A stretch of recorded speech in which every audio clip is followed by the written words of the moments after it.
Okay, this is an interview of Edward Drabczyk, United States Army, 1944 to 45. It's at the Connecticut Street Army, Buffalo, New York, Wednesday, June 12, 2002, 2:30 p.m. The interviewer is Michael Russert. Could you tell me your full name and when and where you were born, sir? Edward L. Drabczyk, Niagara Falls, New York. And what was your pre-war education? I didn't finish high school. I had to leave to get a job. The Depression was still on, believe it or not, at that time. And what kind of work did you do before that? I was a busboy. I worked in a paper mill, and I worked in a paper mill until I got drafted. What was your reaction to the Pearl Harbor? When did you hear it? And I was on a bus going downtown. I was a busboy at a restaurant downtown. And like everybody else, you know, where the hell is Pearl Harbor? And that's where I first found out about it. So you waited and you were drafted? Yeah. Okay, in 44? Yeah.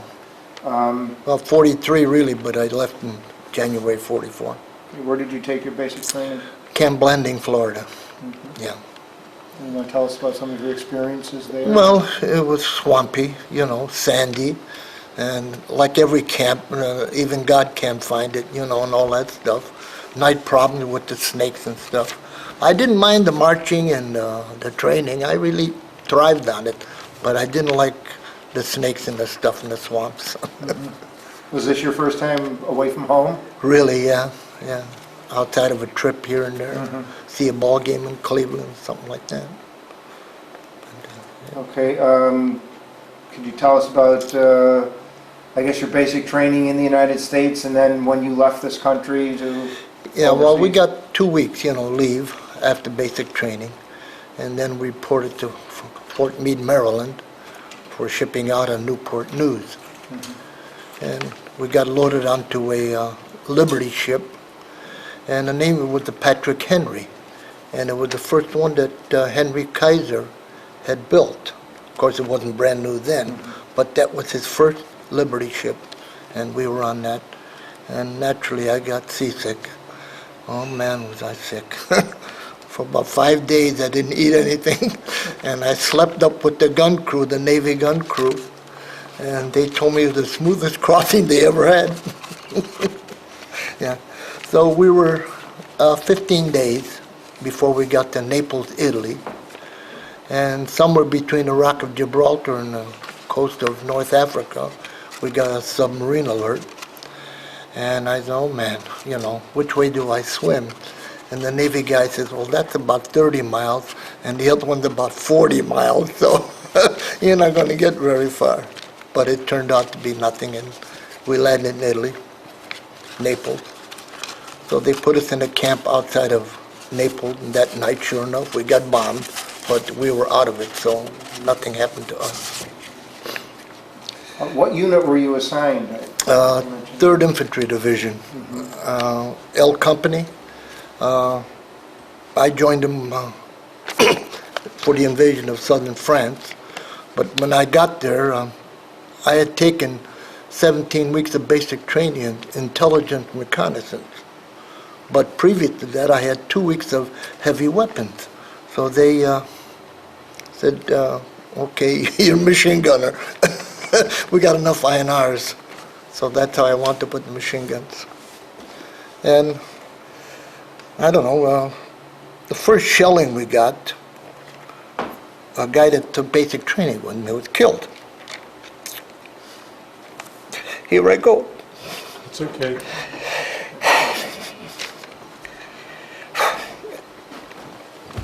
Anyway, during the 2 weeks that we had, him and 2 other guys went home. I got one, I think.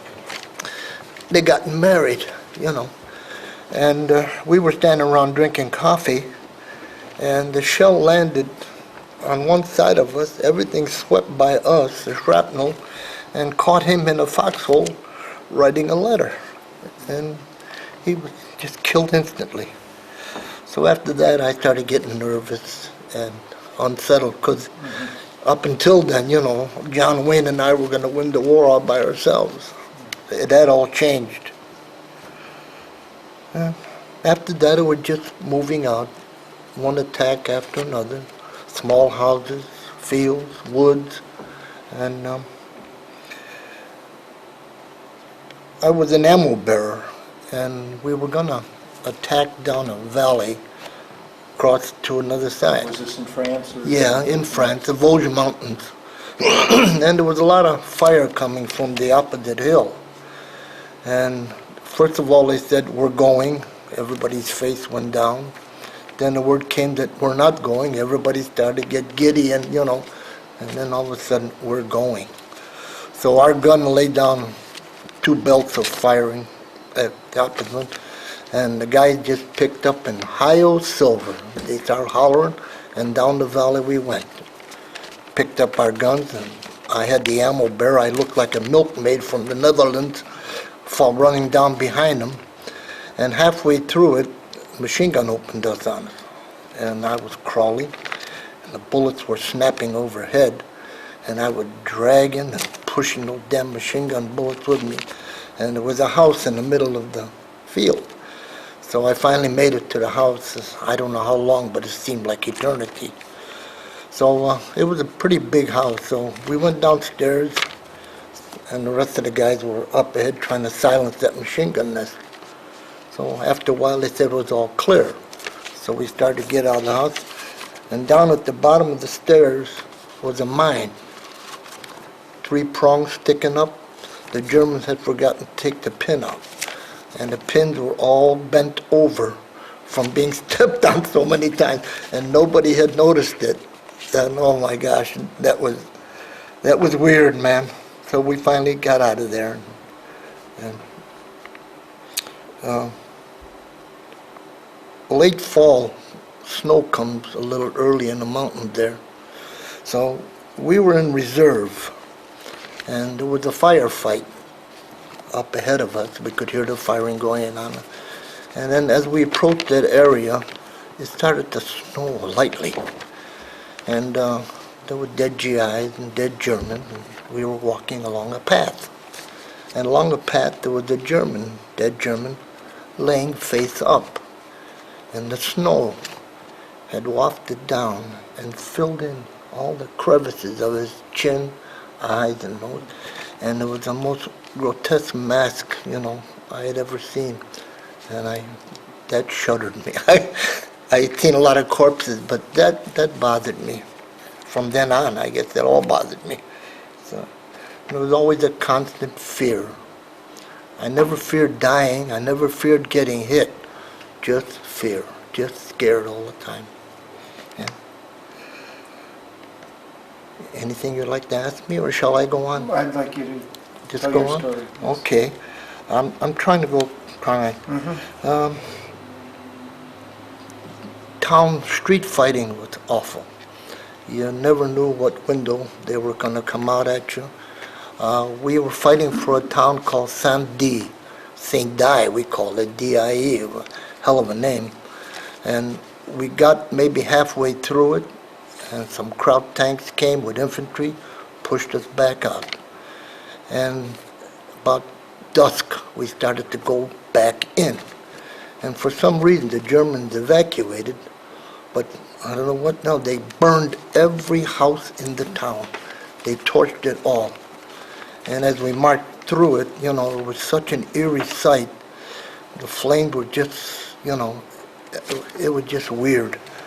Why they burned that town down, nobody ever knew. Yeah. And then the fear of them snipers in those buildings, oh man.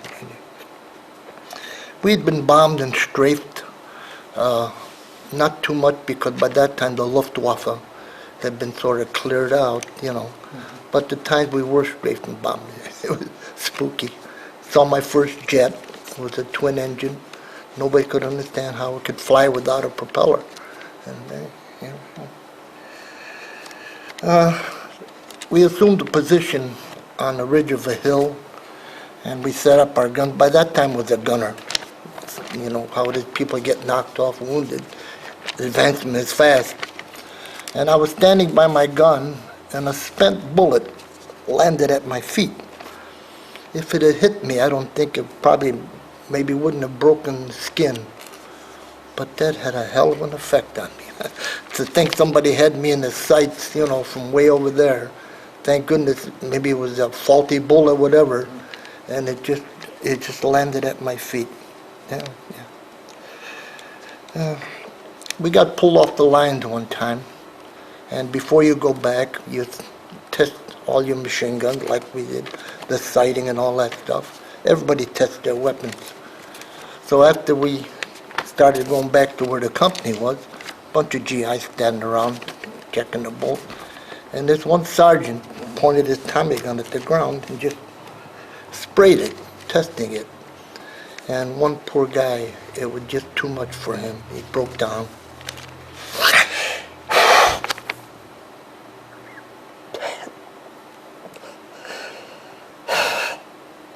Took him back, it was just awful. See that guy.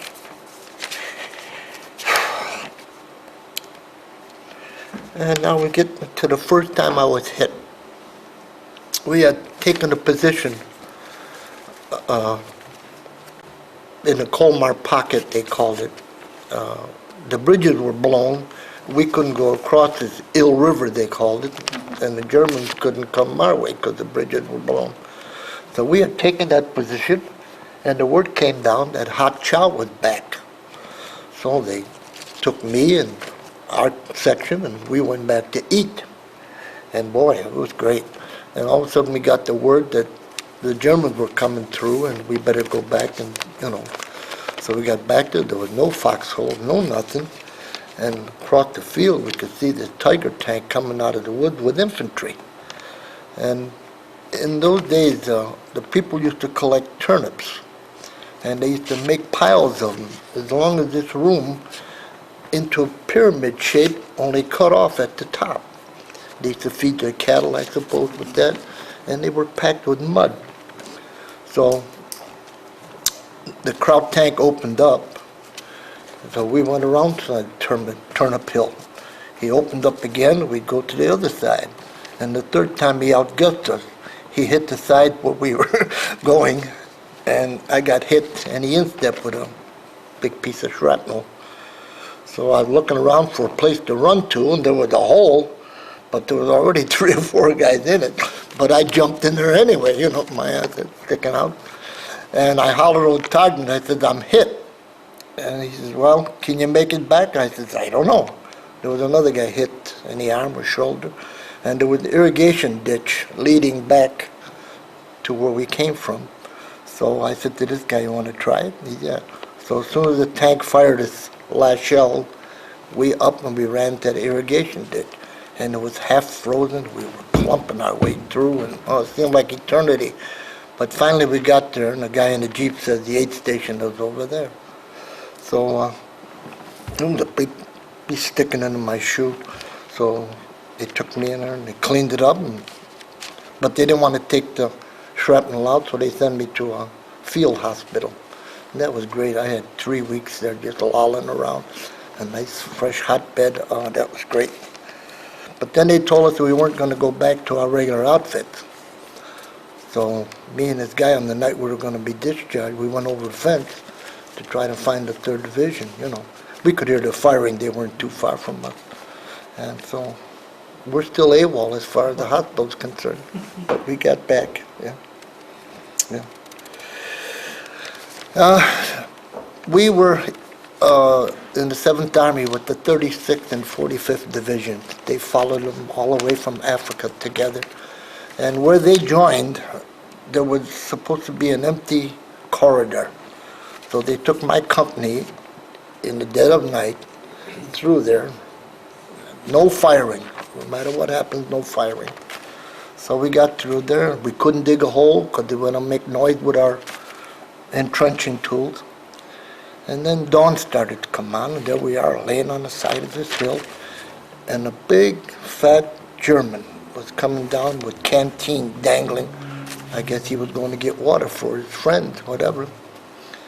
And so somebody hollered halt, and he couldn't believe what he was hearing, And so we took him prisoner.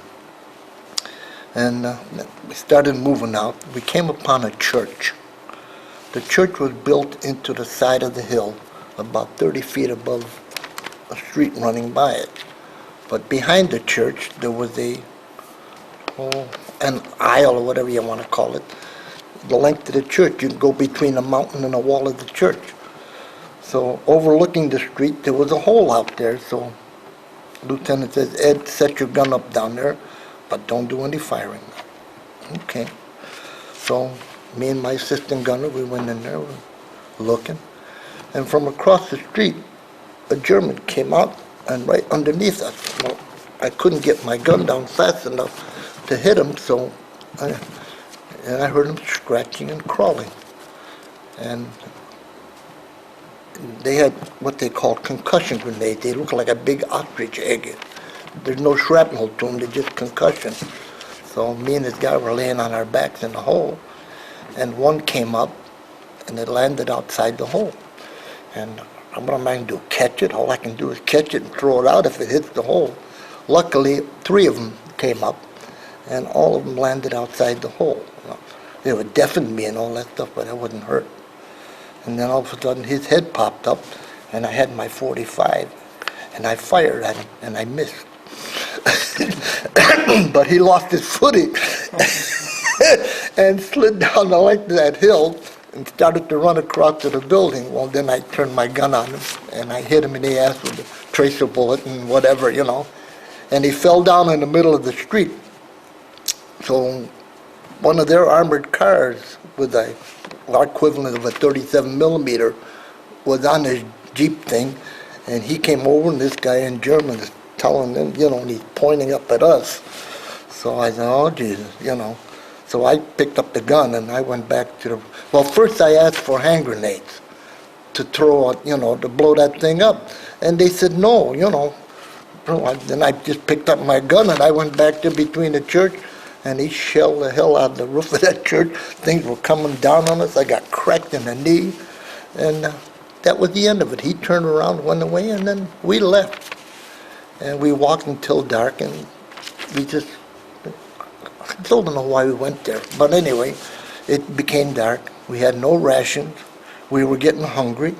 We were looking around for pieces of K rations, which I hate, and all that stuff.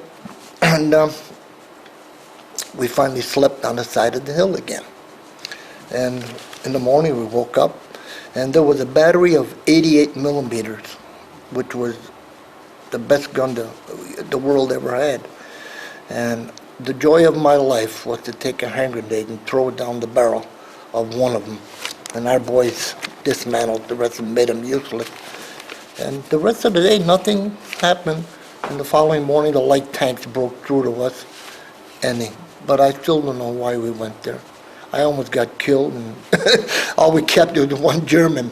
I forgot one thing. That following morning, we were on this hillside, and a lone German came down, started walking up the hill, and he hadn't seen us either. All of a sudden, somebody hollered, halt. And he looked up in disbelief. He took off his helmet, threw it to the ground, turned around, and started running. Well, he didn't get very far. It seemed like everybody opened up on him. But that was the strangest thing. There was, 50 guys up there, all with weapons. Why he ran, I'll never understand. But anyway, so like I said, the rest of the day, nothing happened. And the tanks broke through, and we finally got some food. But why we were there was a mystery to me. Maybe the big picture told him something, but it didn't tell me anything. Yeah.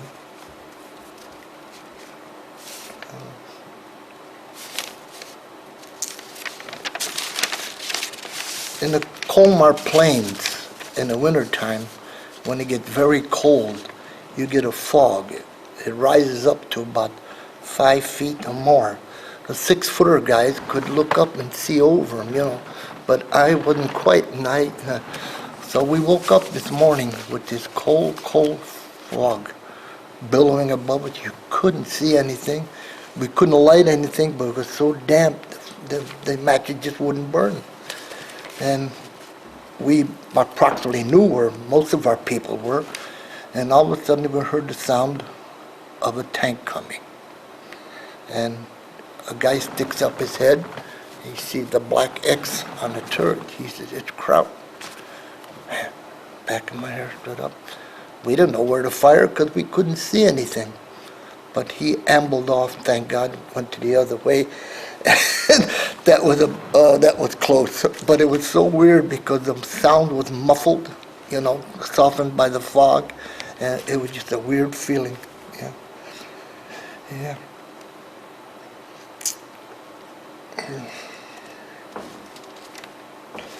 And another time in the winter, we got pulled off the lines and we got back up. There was a canal-type river that had one single wooden bridge going over it. They sent us across first, and then the armor was supposed to follow us. Well, the first Sherman that hit the tank collapsed, the bridge collapsed. And in the meantime, we're going out there, and out of the woods come 2 or 3 tanks and infantry. Well, the machine guns started firing real low, try to clip you in the legs, and the tanks were trying to go around us to cut us off, to capture us. Well, I picked up my receiver, and I started running back toward that canal where we came from. And I hit that damn thing, it was full of ice up to my thighs. I kept kicking it with my thighs and my hips, trying to get back to the other side. And I slipped, and the receiver of the gun fell in the water. And I went down and got it. And I picked up, and I felt like I was going to faint. And all of a sudden, I felt somebody take the receiver off my shoulders. I thought it was a German. It was my company commander. He says, "Come on, let's go." So we got to the opposite bank, and we made it. But they couldn't come across because, the bridges were out. But that's as close as I came to getting captured because guys behind me, 20 yards, 15 yards, comrade. Not me, brother. I wasn't going to get captured. I was getting out of there. Let me ask you a question. This is during the winter. Did you have a lot of winter gear on?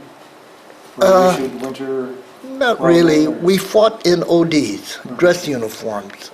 You had a combat jacket, and in the old days you had the old brown boots with the leggings, but in Italy somebody discovered that they could staple webbing on the top and buckles, and it made like a paratrooper shoe, So they finally got rid of the leggings because they were a pain. By the time you lace them things up, my God. And but it was cold all the time. You were always cold. I used to sleep with my hands between my buddy's legs, and he used to sleep with his hands between mine, and there wasn't no. We were just cold. It was. And when it snowed, it was good insulation. But no matter how careful you were, you could never get out of them without getting some down your neck or that snow. It would just. Oh God. But the gear was, they issued us what they call shoe packs. They had a felt lining in them, and they were great, except when your feet sweated, the top of the thing froze up like a steel-toe shoe, and it just froze your toes, so we went back to the shoes, better. But other than that, we had raincoats, a couple of blankets, a shelter half. And we would dig our foxhole and cut the boughs off of the fir trees, put them on the bottom, and put our blankets down and sleep on them, except when it started raining. Okay. But it was cold. Everybody froze. Trying to dig a hole in the crust, was wild. That's why we didn't mind to have a tank come near us. He'd put on his brake and rev his wheels, his tread, break up the ground, then we could finish digging the foxhole. Yeah. But then we told him to get out of there because they used to draw artillery fire. Yeah.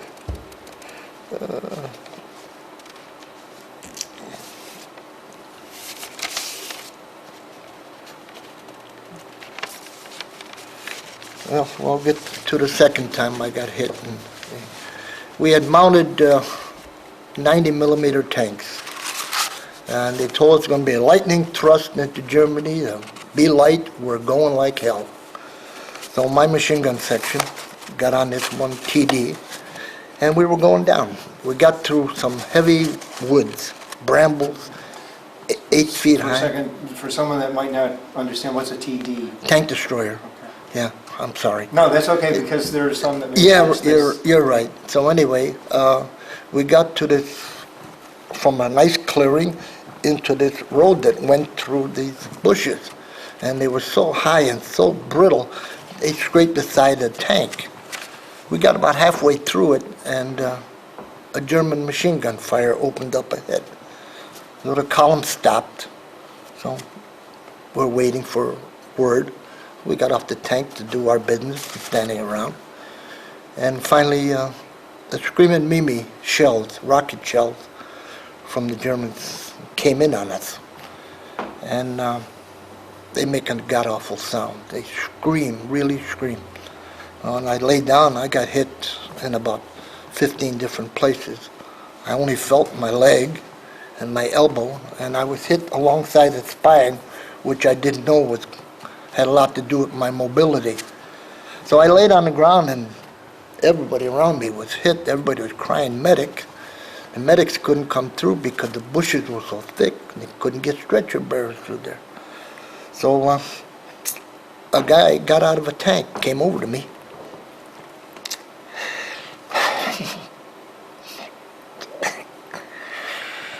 I don't know how many times I told this story. It kicked me.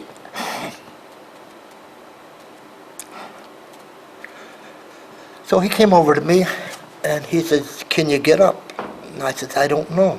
So he tried to pick me up, but my legs were wobbly, and I was starting to get a little faint because I had never lost consciousness. And all of a sudden, the Germans threw in another barrage on us. This guy, without hesitating, laid on top of me to protect me. Thank goodness nothing happened. And he says, "If we pick you up and put you on the front of the tank, can you hold on to the barrel and see if we can get you out of here?" And I said, "I guess so." So a few guys picked me up, they laid me on the sandbags of the tank, and they put my arms around the barrel, and my left leg, I lost half my thigh, and it was wobbling as the tank started to back out. So this guy stayed with me, holding my leg as we backed out. And when we got to the clearing, the crowd threw in another barrage on it. So I said, "Man, you better get out of here." So he took off toward the safety of his tank. And that's the last I ever saw him. Don't know who he is, what he looks like.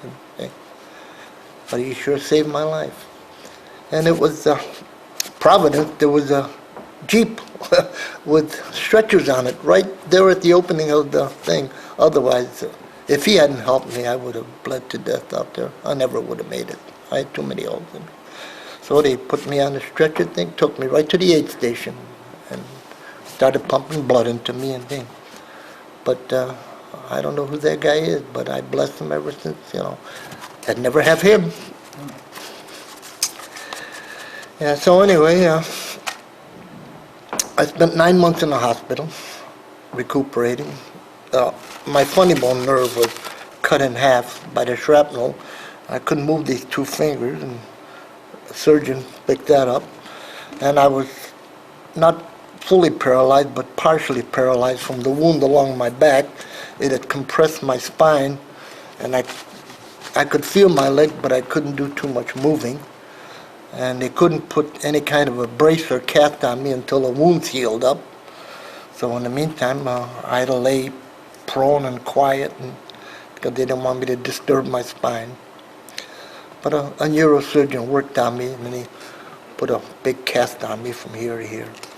I carried that from June, I think it was, until August something, before my mother and aunt came down to see me with that story I'm about to say.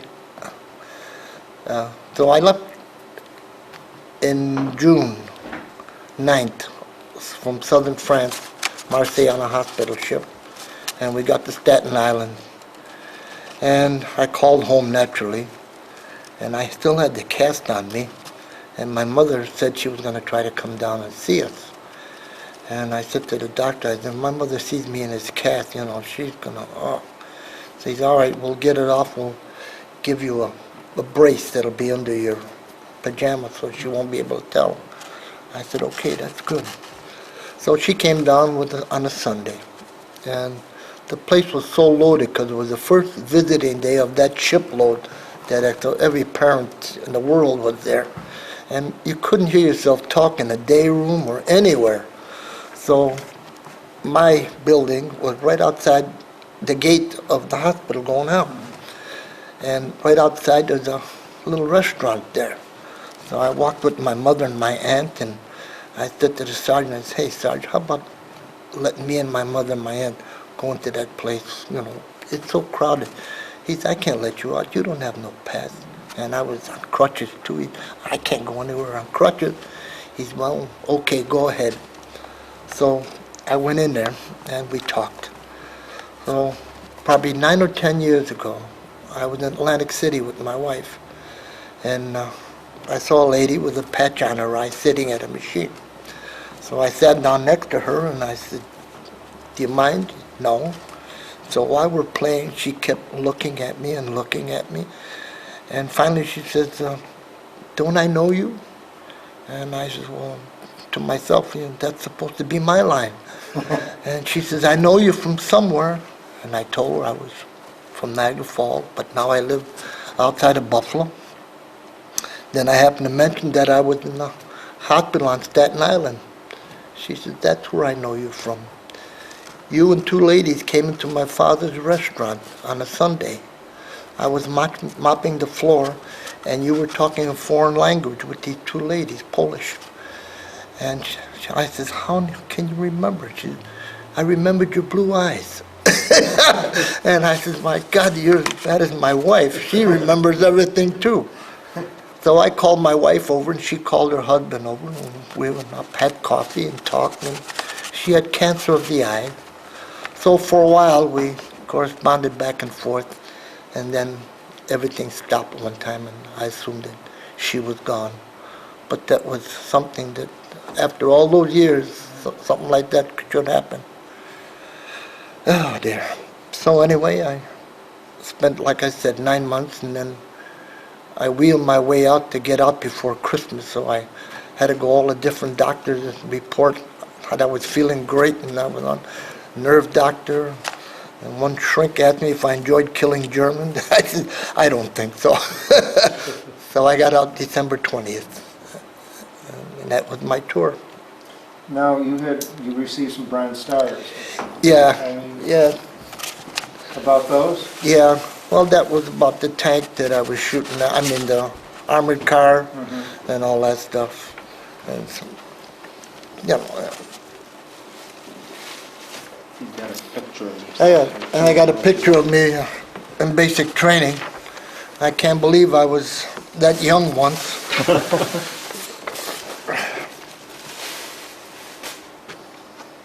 Just gotta be careful with the Yes. angle.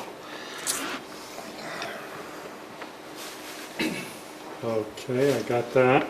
Okay, can I move? Yep. Okay. Now, you want to explain what each Yeah. medal is for us?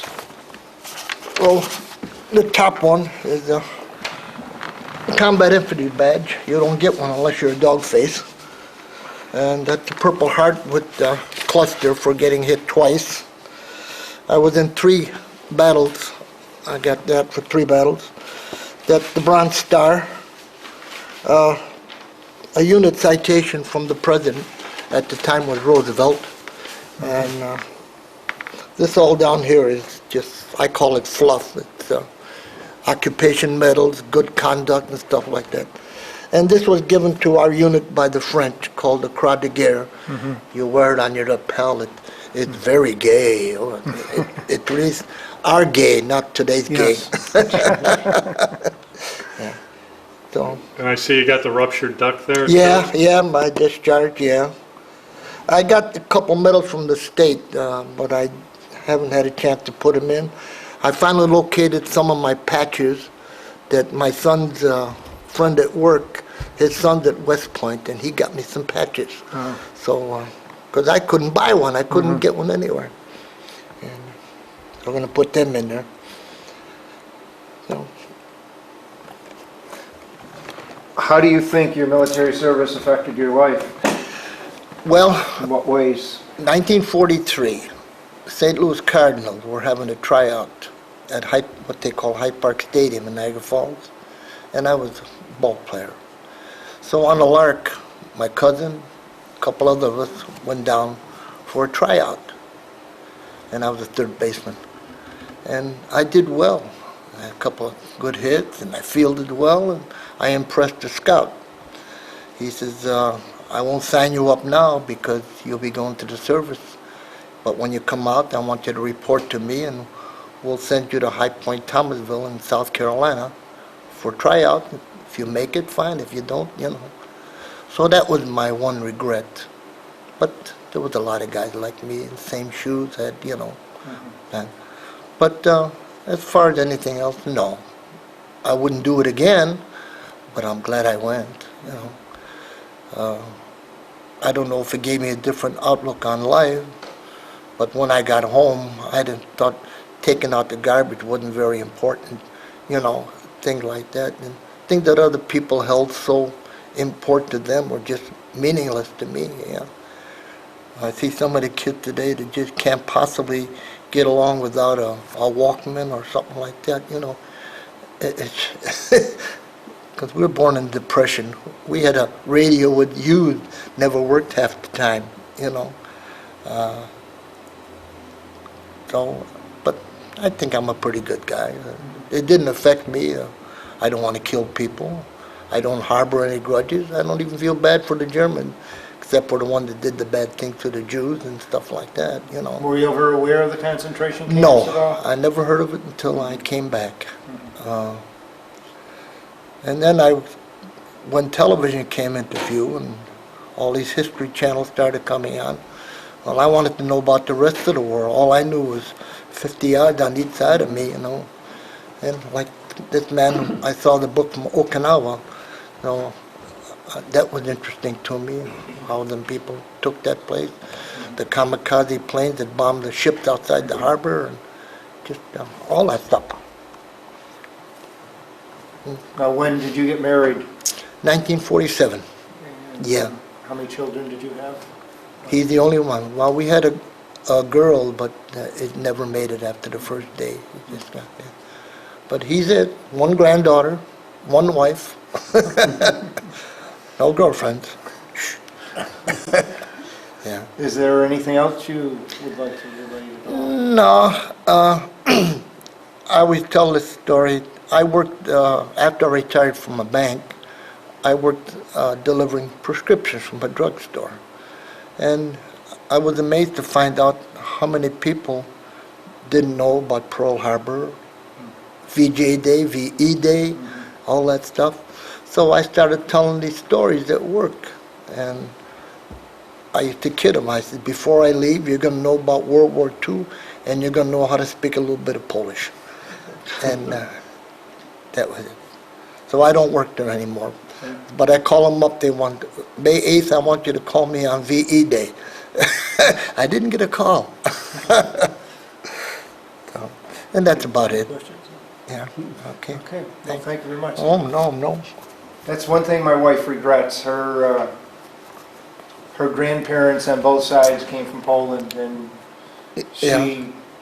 It's funny, You I have no... speak Polish at all? Very little. See, Yeah. she I can understand. did whatever, she broke Yeah. with it, she didn't want the Yeah. tradition. You know? He understands a That lot, generation, but he yeah, can't yeah. answer. My grandmother, my father's mother used to speak it more than my mother's mother. Yeah. And, but that's how I picked it up a little bit. Yeah. But Yeah, well, my wife knows a few but words the speaking, here I'm and there, not but, that good at. yeah. Yeah, we, Ed told him that we've been looking for this guy that got out of the tank to save me. And I finally got what they call an outpost of our 3rd Division in Texas. And there was a guy from the 601st Tank Destroyer Battalion that knew this guy. So through him, he said he kept a diary of everything that happened. And he's trying to pick out that day where a Well, certain wouldn't that be tank store, something and see At if least that, you'll find, maybe if he's not living, at least. I want to see the who he family. was and- Yeah. Yeah. So I told him, I said, Joe, I said, if you find this guy, you better put him in for at least a Silver Star. He says, no, we're going to get him for a Distinguished Service Medal. I said, go higher, get the Concussion Medal of Honor. Because if anybody earned it, he sure did. He didn't have to stay with me.